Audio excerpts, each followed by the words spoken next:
बिस्मिल्लाहिर्रहमानिर्रहीम। नाज़रीन, मैं हूँ आपका मेज़बान साद अहमद राजपूत। आज एक और मसले के साथ आवाम के हम यहाँ कोटली में मौजूद हैं।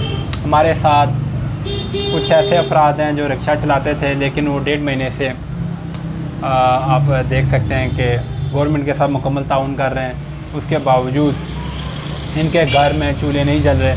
आए इन्हीं से पूछेंगे। जी जनाब, अस्सलाम वालेकुम।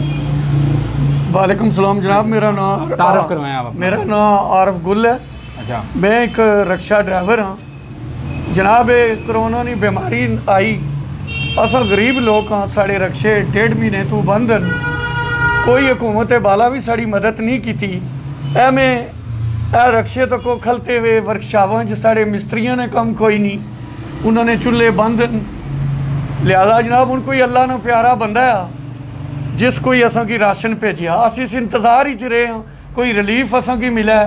हुकूमत ने अभी तक आपको कुछ नहीं, कोई रक्षियां वाले अल्लाह के बंदे ने आपके साथ तावन किया, आपको बिल्कुल कोई हजरात ने आपके राशन दिया है, लेकिन गवर्नमेंट की तरफ से आपको कोई नहीं, आप दफ्तर वगैरह गए, सीडीसी साहब ने उनको कोई रिक्वेस्ट की है कि नहीं? कोई रिक्वेस्ट नहीं गई। हूँ जनाब करने रिक्वेस्ट करने क्या कहना चाहते हैं जी जनाब? रिक्वेस्ट करने कि 1.5 महीने तू असा ने रक्षे बंद हैं। अच्छा, गरीब लोग असा ना जरिया सी रक्षा चलसी तो साड़ा चूल्हा बलसी।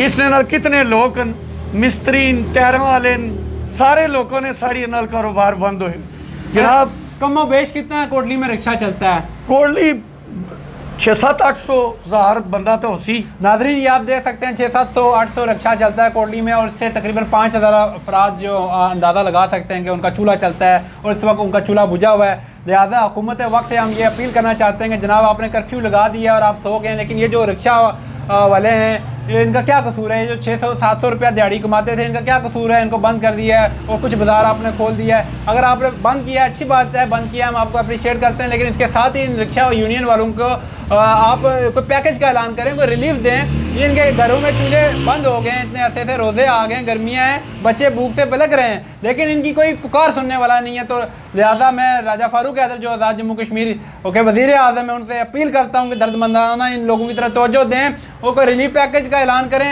वफाक को भी मैं ये कहता हूँ कि आपने सिर्फ जो BISP के नामजद लोग थे उनको आपने पैकेज वगैरह दिए हैं, उसके अलावा अभी तक 1.5 महीना हो गया, पूरे आज़ाद कश्मीर में किसी बंदे को रिलीफ नहीं दिया गया। सारे लोग इसी तरह भूख से पिलक रहे हैं। सफ़ेद पोश अफराद जो हैं वो हाथ किसी के आगे नहीं तान रहे। लिहाजा हुकूमत इनके साथ भरपूर ताउन करे। अपने मेज़बान साद अहमद राजपूत को कोटली शहर से इजाज़त दीजिए। अल्लाह हाफ़िज़।